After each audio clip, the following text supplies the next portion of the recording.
हो गया, डर लिए, डरा दिया सबने, एनालिटिकल पैराग्राफ कंप्लीटली चेंज हो चुका है, अब तक आपने जो पढ़ा था कुछ भी नहीं आएगा।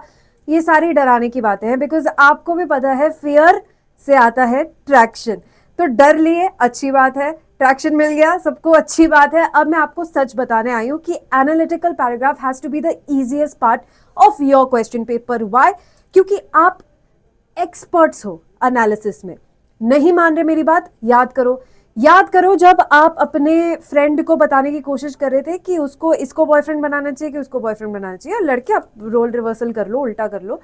आप प्रोज एंड कॉन्स बनाते हो ना कि यार वो बहुत स्वीट है लेकिन वो बड़ा इंटेलिजेंट है, वो तेरा ध्यान बहुत रखेगा लेकिन वो तुझे मोटिवेट करेगा। ऐसी बातें बोलते हो ना, अपने फ्रेंड्स को एनालिसिस देते हो। ऐसे ही जब आप अपने मम्मी पापा को कन्विंस कर रहे होते हो कि हमें नानी के घर जाना चाहिए वेकेशन में कि कहीं घूमने जाना चाहिए, नानी के घर जाना है तो बोलते हो कि अरे यार देखो नानी से हम साल में एक बार मिलते हैं, उनसे मिलना चाहिए। या कहीं वेकेशन में जाने का मन है तो बोलते हो नानी से तो हर साल मिलते हैं, हमें कहीं नई जगह जाना चाहिए। इसी को एनालिसिस कहते हैं, जो आपको एनालिटिकल पैराग्राफ में करना है। और essentially at the end of the day यही आने वाला है आपके एग्जाम में, और कुछ नहीं आने वाला। पैटर्न चेंज हुआ, पैटर्न चेंज हुआ, ऐसा कोई पैटर्न नहीं चेंज हुआ है। एनालिसिस तो एनालिसिस ही रहता है ना। इंफॉर्मेशन आपके पास किसी भी फॉर्म में आ सकती है, कोई आपको वर्बली बता सकता है, कोई उसको आपको एक पेपर पे ऑर्गेनाइज करके दे सकता है, कोई पैराग्राफ में दे सकता है, कोई पाई चार्ट में दे सकता है, कोई स्वॉट एनालिसिस दे सकता है, कोई कंपेयर एंड कॉन्ट्रास्ट कर सकता है। जो भी है, इंफॉर्मेशन तो इंफॉर्मेशन है। आप इंफॉर्मेशन को अपने इनपुट की तरह लोगे और आपको एक पैराग्राफ अपने आउटपुट की तरह देना है। It is that simple. So based on the latest trends in analytical paragraph class 10 CBSE के बोर्ड एग्जाम्स में, मैं आपको बताने वाली हूँ कि आपको करना क्या है। और जो भी आपको बोल रहा है ना कि भाई अब डर जाओ, मुश्किल हो रहा है, ये हो रहा है, वो हो रहा है, they are underestimating you. Please do not think so lowly of yourselves. आप लोग बहुत एनालिसिस करते हो, you are experts at this. Okay, तो करना क्या है? सबसे पहली बात यह है कि आप पैराग्राफ में लिख क्या रहे हो। आप पैराग्राफ में सिर्फ इंफॉर्मेशन को समराइज नहीं कर रहे हो, that's not the point. The point is to give an analysis. ठीक है, अगर आपको किसी प्रोडक्ट के स्पेसिफिकेशंस दिए गए हैं, जैसे कोई इको फ्रेंडली बैग जो कि आ चुका है पहले पेपर में, तो आपको उसकी सारी खूबियां बता दी है। अब आपको उसका एनालिसिस देना है कि ये क्यों एक अच्छी चीज है, क्यों ये मार्केट में चलेगी। तो वो जो क्यों है, वो जो रीजन है, वो आना चाहिए। अब अलग अलग चीजें आपसे एक्सपेक्ट की जा सकती है जब आपको एक पैराग्राफ दिया गया है। या तो आपको बताना है कि why a product is good, why it should be sold in the market, या आपको दो लोग दिए गए, उनमें से आपको चूज करना है कि इसमें से कौन सा कैंडिडेट बेटर होगा किसी पर्टिकुलर चीज के लिए। तो या तो आपको एक ही चीज को जस्टिफाई करना है या आपको दो में से पिक करके जस्टिफाई करना है। ये क्वेश्चन पे डिपेंड करता है, ये आपको इजीली समझ में आ जाएगा। So first thing you have to understand is कि एनालिसिस का मतलब क्या होता है। आप किसी चीज के बेनिफिट्स या इंप्लीकेशंस, यानी कि उससे हो क्या रहा है, ये समझा रहे हो, और ये समझाना इंपॉर्टेंट है। अगर आप सिर्फ वही लिख रहे हो जो इंफॉर्मेशन आपको दी गई है, तो आप एक डिस्क्रिप्टिव पैराग्राफ दे रहे हो जो आपके सिलेबस में नहीं है, कम्युनिकेटिव इंग्लिश के सिलेबस में है। ठीक है, तो पहले आपको देखना है कि क्या तीन तरीके के एनालिसिस आपको मिल सकते हैं, और ये तीन तरीके के एनालिसिस यहाँ पे लिखे हुए। एक है इवैल्यूएशन, क्या ये चीज अच्छी है, इफेक्टिव है, काम करेगी कि नहीं, हम जो करना चाहते हैं उसमें हमारे काम आएगी कि नहीं। ये एक इवैल्यूएशन होगी, किसी चीज की आप जांच पड़ताल कर रहे हो कि ये सही है कि नहीं। दूसरी चीज है जस्टिफाइड चॉइस। चॉइस का मतलब ही हो जाता है कि आपको दो चीजें दी गई होंगी, ए और बी दिया गया होगा, उसमें से आपको चूज करना है कि बेटर ऑप्शन क्या है। इसमें कोई भी सही या गलत चॉइस नहीं होती है, ये इस बात को अपने दिमाग से निकाल दो।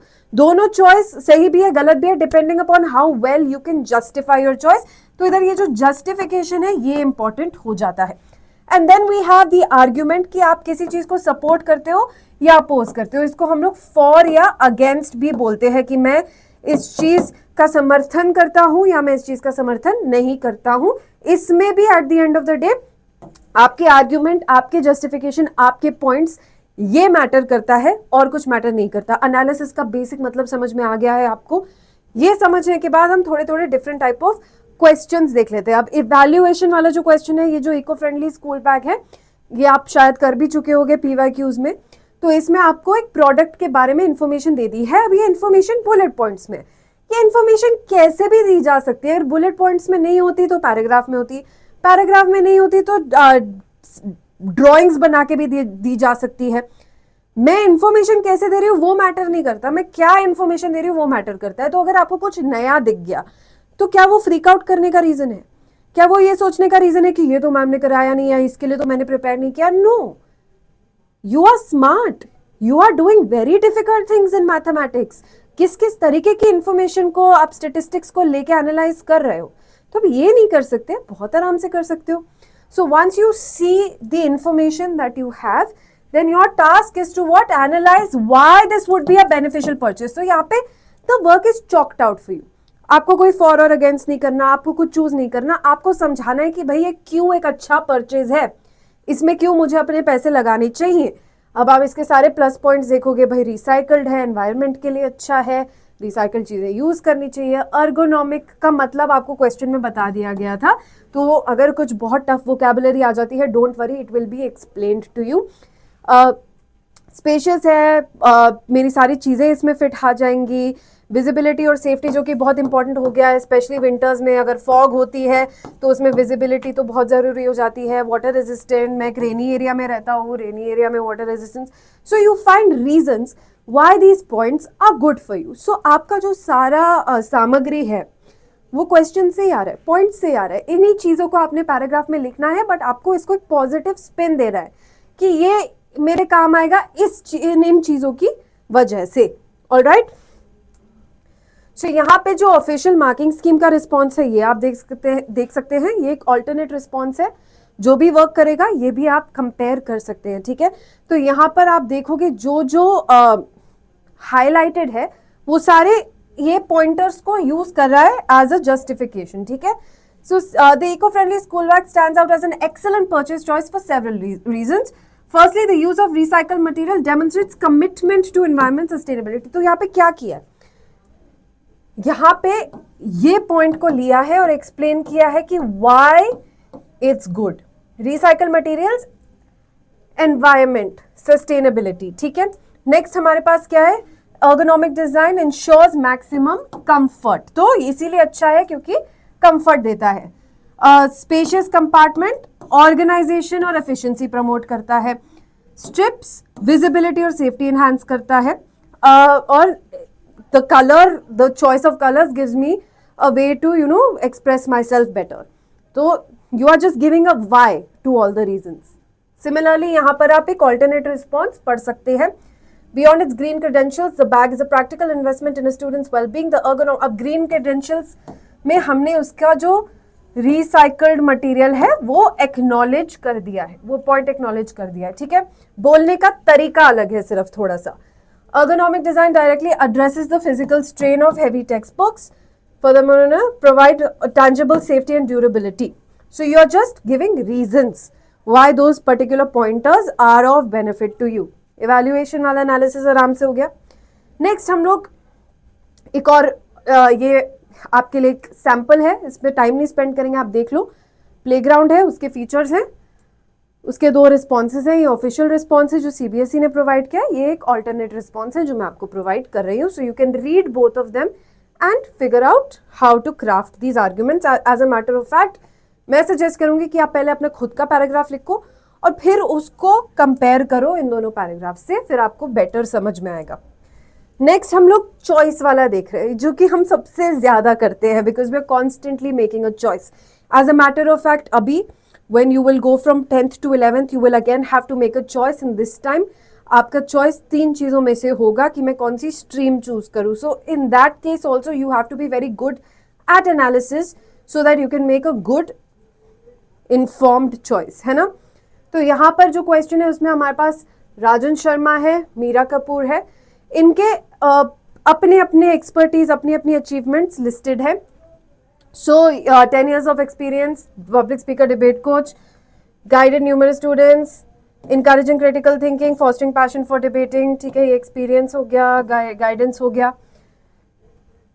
Participated in international debate forums, won accolades, global social issues, connecting with young audience and relevant to real world scenarios. So इनकी जो अपनी अपनी strengths है उनको हमने recognize कर लिया। अब दोनों में से आपको choose करना है कि who would be better. Analyze the information in a paragraph justifying which guest speaker would be a better choice. Now you will justify which is a better choice based on what things you value more. क्या आप experience को ज्यादा value करते हो कि आप ability to connect को ज्यादा वैल्यू करते हो? ठीक है, क्या आप ये इन चीजों को ज्यादा वैल्यू करते हो कि आप कितने बच्चों को गाइड किया है? क्या इनको वैल्यू करते हो कि आपने खुद कितने डिबेट कॉम्पिटिशन्स जीते हैं?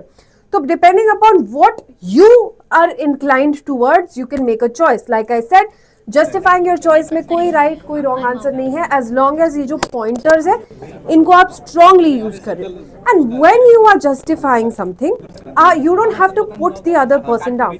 फॉर एग्जाम्पल, अगर मैंने मिस्टर राजन शर्मा को चूज किया है तो मैं बोलूंगी कि ये ज्यादा बेनिफिशियल मेरे हिसाब से है rather than whatever pointer miss Meera Kapoor has. तो मैं ऐसा नहीं बोलूंगी कि ये बकवास कैंडिडेट है या वाइस वर्सा. अगर मुझे लग रहा है कि making debate relevant to real world scenarios matters more in this day and age because people need to be aware of what's happening around them rather than the traditional debating which might not seem like something we can get youngsters to do.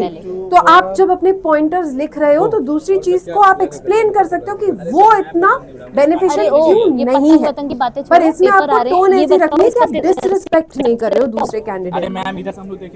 यहाँ पर है और यही चीज यहाँ पे लिखी हुई है, contrast with the other candidates qualities. जो स्ट्रेंथ है, जो आप स्ट्रेंथ हाईलाइट कर रहे हो उसको आपको अगेंस्ट रखना है दूसरे कैंडिडेट के और कहना है कि क्यों इसके मुकाबले ये बेटर है. जब आप दोनों को साथ में रखोगे तभी तो आप समझ पाओगे कौन सा बेटर. ठीक है, तो यहाँ पर आप पढ़ सकते हो argument for miss Kapoor, argument for mister Sharma. International accolades and ability connecting debating with real world scenarios. These are distinct. इधर से भी कैलकुलेट करेंगे तो 1 2 3 4 although Mr. Sharma has significant experience, his approach appears more focused on techniques rather than engaging students. तो यहाँ पर miss Kapoor का जो strong point है, जो relevant बनाती है वो हर चीज को with real world issues, जो कि शायद बच्चों से ज्यादा कनेक्ट करे या लोगों से, स्टूडेंट से ज्यादा कनेक्ट करे, उस चीज को जब हम हाईलाइट कर रहे हैं तो हम उसको कॉन्ट्रास्ट कर रहे हैं मिस्टर शर्मा की एबिलिटी से कि वो बहुत थोड़ी ज्यादा टेक्निकल है, वो क्राफ्ट ऑफ डिबेटिंग को ज्यादा तरजीह देते हैं as oppose to what impact debating can have in the real world. इसी का जस्ट उल्टा यहाँ पर करना है. Unmatched expertise in nurturing critical thinking. While Miss Kapoor's global exposure are commendable, Mr. Sharma's hands-on experience in coaching students seems more aligned. So you can justify it either which way. All right. Now the next pattern is the argument. Okay. Here what are we doing?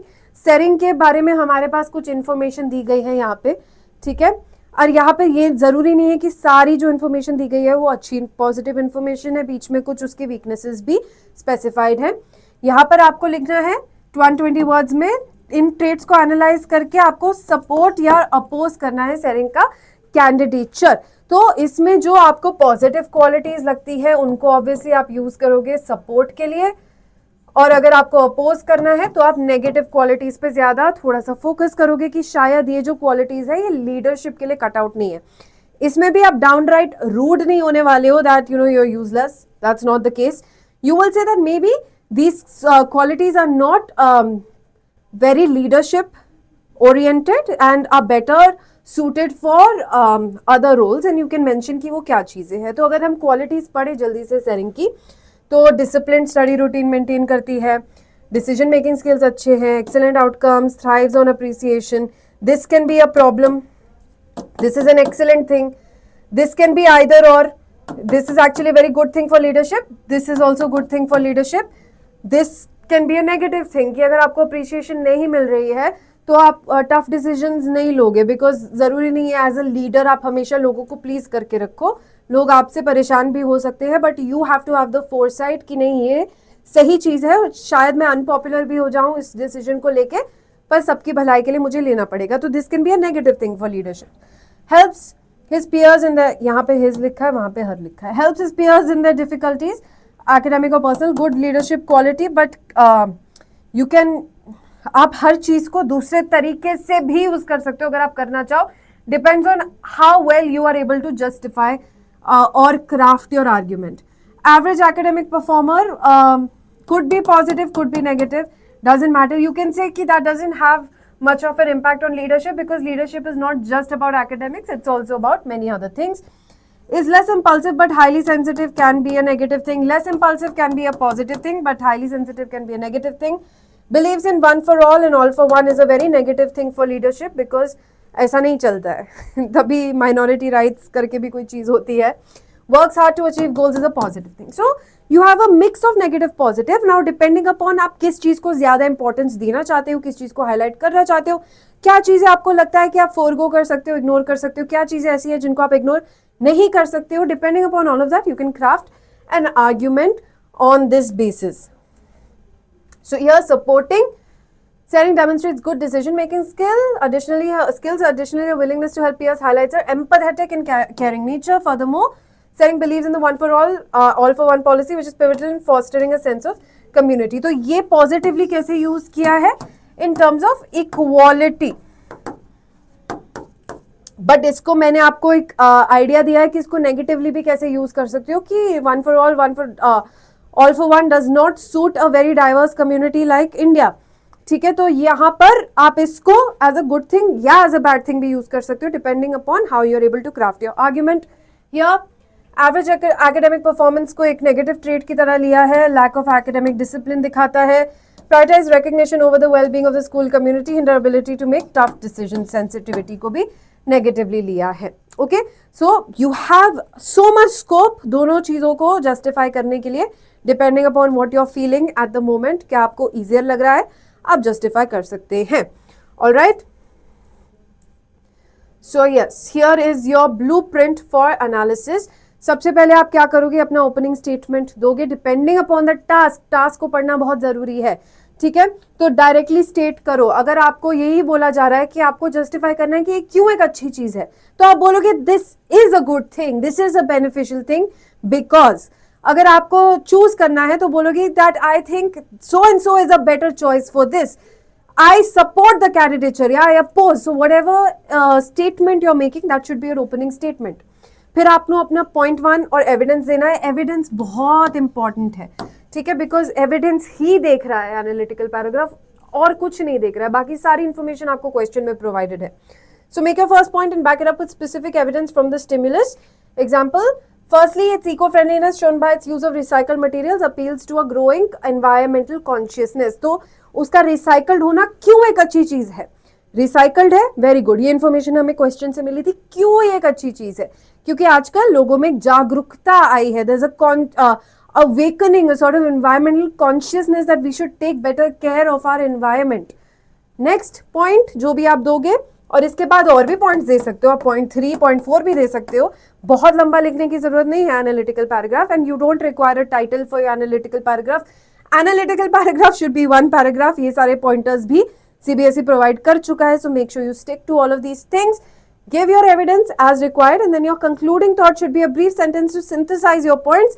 या synthesize मतलब सारी चीजों को साथ लेके आना. Culmination, conclusion क्या होता है कि अब तक मैंने जो जो बोला उसको मैं जल्दी से पैराफ्रेज करके अपने फाइनल थॉट्स आपके साथ छोड़ रही हूँ, कि भाई अगर कोई पूछे कि मैं क्या सोचती हूँ तो मैं ये सोचती हूँ, वो आपका कंक्लूजन होना चाहिए. Okay, and here is your checklist. तो आपको क्या क्या करना है, क्या क्या नहीं करना है एनालिटिकल पैराग्राफ में. Very easy. Clear topic sentence, transition words लाने हैं. Firstly, moreover, however. However is a transition word like but when you want to change something. ठीक है, तो on the contrary, however, but, on the other hand, all of these are phrases and words that show change, a turn. और आपको उसी point पे और information add करनी है तो more over, additionally, on top of that, ऐसी चीजें यूज करोगे. इसका मैं आपको इजी शॉर्ट बनाकर दे दूंगी ताकि आप उसको रेफरेंस कर सको जब भी आपको नीड हो. स्पेसिफिक डिटेल्स आपको ऐड करनी है. स्टिमुलस क्या है, जो भी आपको इंफॉर्मेशन प्रोवाइड हुई है. ठीक है, फिर आपको कॉन्ट्रास्ट करने हैं अपने ऑप्शंस को. अगर कैंडिडेट ए और बी के बीच में चूज करना है, तो जब आप कैंडिडेट ए को चूज कर रहे हो तो अब आप बी के बारे में भी बात करोगे. बी के बारे में बात करना मत भूलना. सिंगल कोहेसिव पैराग्राफ होना चाहिए, ऑलरेडी बता चुकी हूं. There is no single right answer. एक वेल सपोर्टेड आंसर ही करेक्ट आंसर है. ठीक है, doesn't matter which choice you are making as long as you are supporting it properly. Okay, don'ts में सिर्फ फीचर्स नहीं लिस्ट करने हैं, वो क्या हो जाएगा, वो एक डिस्क्रिप्शन हो जाएगा। और हमें एक डिस्क्रिप्शन नहीं देनी है, हमें एक एनालिसिस देना है। वेग ओपिनियन नहीं देना है, opinion should be very clear and should be mentioned in your opening statement. Opening statement में ही आपने क्लियर कर देना है कि आप क्या समझते हो, क्या सोचते हो। And with all of this in mind, analytical paragraph will be very very easy. And अगर आपको लग रहा है कि मैं बहुत डिफिकल्ट वोकैबुलरी नहीं यूज कर सकता, मेरी इंग्लिश इतनी अच्छी नहीं है, आप इसको सिंपल भाषा में भी कर सकते हो। Just think about the billion times that you have made an analysis, you have made a choice. जब आप कुछ खरीदने जाते हो, आपको स्पोर्ट्स शूज खरीदने हैं, तो आप उसका एनालिसिस करते हो कि ये स्पोर्ट्स शूज मेरे लिए क्यों सही होंगे, क्योंकि ये कंफर्टेबल है, इसमें पैडिंग है, भागने में सही रहेगा, कलर अच्छा है। ये सारी रीजनिंग आप डे टू डे लाइफ में कर रहे हो, ठीक है। ये ही डे टू डे लाइफ की रीजनिंग यहाँ पर टेस्ट हो रही है और कुछ भी नहीं है। So if anybody tries to scare you, just know कि आपका फियर उनके लिए व्यूज है। तो आप अगर एक्सप्लॉइट होना चाहते हो तो आप एक्सप्लॉइट हो सकते हो, या आप अच्छे से अपना काम करके, अपनी पढ़ाई करके एग्जाम्स दे सकते हो। The choice is yours. I will leave you with that and I will see you next time. Take care, bye bye.